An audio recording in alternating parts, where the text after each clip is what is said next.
Hello बच्चों, कैसे हो आप लोग। उम्मीद है बहुत अच्छे होंगे और बहुत मन लगा के अपनी पढ़ाई कर रहे होंगे। आज काफ़ी टाइम के बाद मैं फिर से आप लोगों का क्लास लेकर आई हूँ।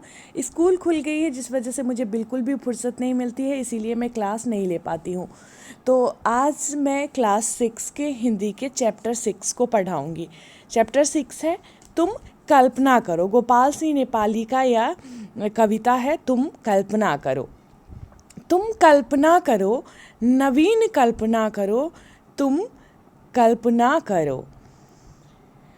अब घिस गई समाज की तमाम नीतियाँ, अब घिस गई मनुष्य की अतीत रीतियाँ, है दे रही चुनौतियाँ तुम्हें कुरीतियाँ।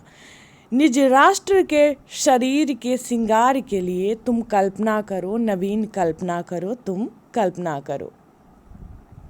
कवि का कहना है कि अब नवीन कल्पना का समय जो है आ गया है, क्योंकि हमारे समाज की जो नीतियां हैं वो तमाम नीतियां घिस गई है।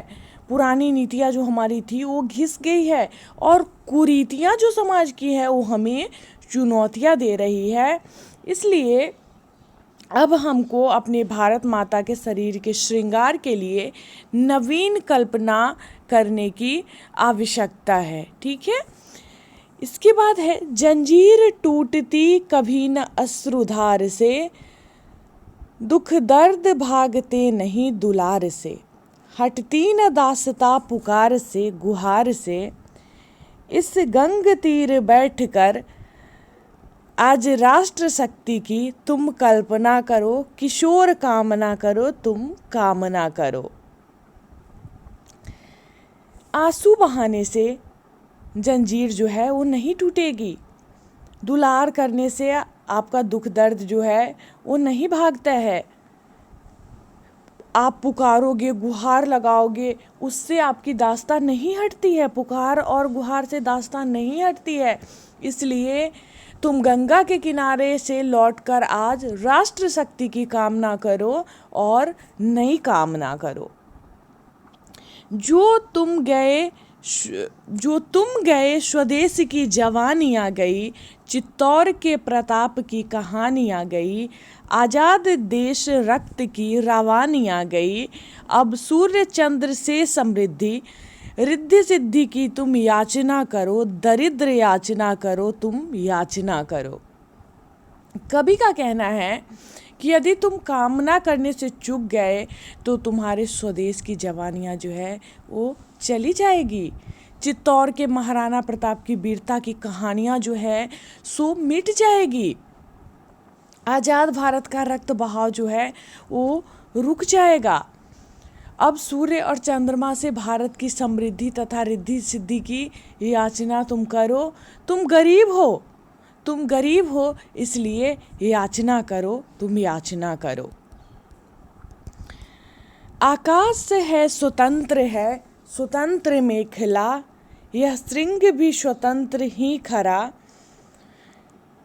बना ढला है जल प्रपात, काटता सदैव श्रृंखला, आनंद शोक जन्म और मृत्यु के लिए तुम योजना करो, स्वतंत्र योजना करो, तुम योजना करो। कवि का कहना है कि आकाश स्वतंत्र है, भारत की जो मेखला है यानी करघनी, भारत की करधनी गंगा यमुना आदि नदियाँ जो है आज स्वतंत्र है। पर्वत की शिखर भी स्वतंत्र रूप से खड़े हैं। ढलकाव बनकर झरना, पर्वत की चोटियाँ के सदैव स्वतंत्रता पूर्वक काटती रहती। इसलिए स्वतंत्रता पूर्वक तुम भी आनंद या शोक, जन्म या मृत्यु के लिए अपनी स्वतंत्र योजना बनाओ। गोपाल सिंह नेपाली का यह कविता है जिसमें हम लोग कुछ कठिन शब्दों के अर्थ देख लेते हैं, शब्दार्थ देख लेते हैं। नवीन का अर्थ होता है नया। कुरीतियाँ जो खराब रीति रिवाज हमारे समाज की है उसको कुरीतियाँ बोलते हैं। दास्ता मतलब गुलामी, रवानियाँ मतलब बहाव, मेखला यानी करधनी कमरबंद, अश्रुधारा आंसुओं की धारा, कामना यानी इच्छा, याचना मीन्स मांगना होता है। इसके बाद कुछ क्वेश्चन है जो इस पेज में, इसका भी आंसर देख लेते हैं।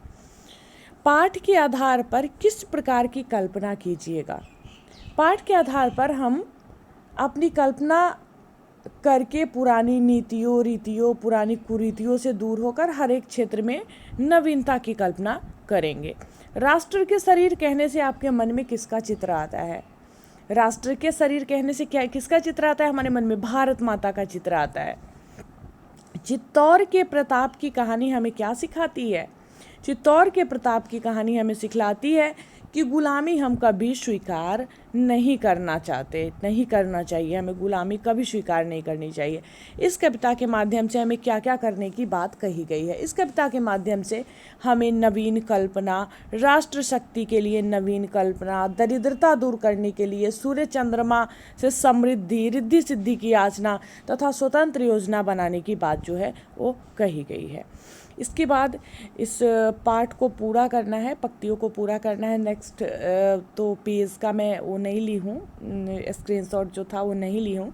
जंजीर टूटती कभी न अश्रुधार से, दुख दर्द दूर भागते नहीं दुलार से, हटती न दासता पुकार से, गुहार से, इस गंग तीर बैठ आज, राष्ट्र शक्ति की तुम कल्पना करो, किशोर कामना करो तुम कामना करो।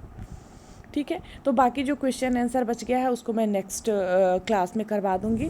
फ़िलहाल इतना ही पेज का मैं ले रखी थी, जो PDF था उसमें से स्क्रीनशॉट मैं ली थी, तो 2 ही पेज का ली थी। मैं सोची हूँ कि सिर्फ चैप्टर जो है कविता उसका भावार्थ समझा दूंगी, लेकिन फिर मुझे लगा कि चलो क्वेश्चन आंसर जो इस पेज में 5 क्वेश्चन आंसर है इसको भी करवा देती हूँ, सामने आप लोगों का एग्ज़ाम भी है, तो यही सोचकर मैं क्वेश्चन आंसर भी करवाने लगी हूँ। लेकिन गलती से मैं स्क्रीनशॉट नहीं ले पाई थी नेक्स्ट पेज का, नहीं तो ले लेती तो उसका भी क्वेश्चन आंसर हो ही जाता इसी क्लास में। और वैसे मैं क्लास को अब ख़त्म भी करूँगी क्योंकि जल्दी जल्दी से मुझे काम वाम करना है और स्कूल भी जाना है। फिर आज से एग्ज़ाम शुरू हो रहा है ना, तो इस वजह से स्कूल भी जाना है। तो वैसे तो स्कूल रोज़ जाना है, बट एग्ज़ाम चल रहा है तो एकदम टाइम से 1 मिनट 2 मिनट भी लेट नहीं होना चाहिए।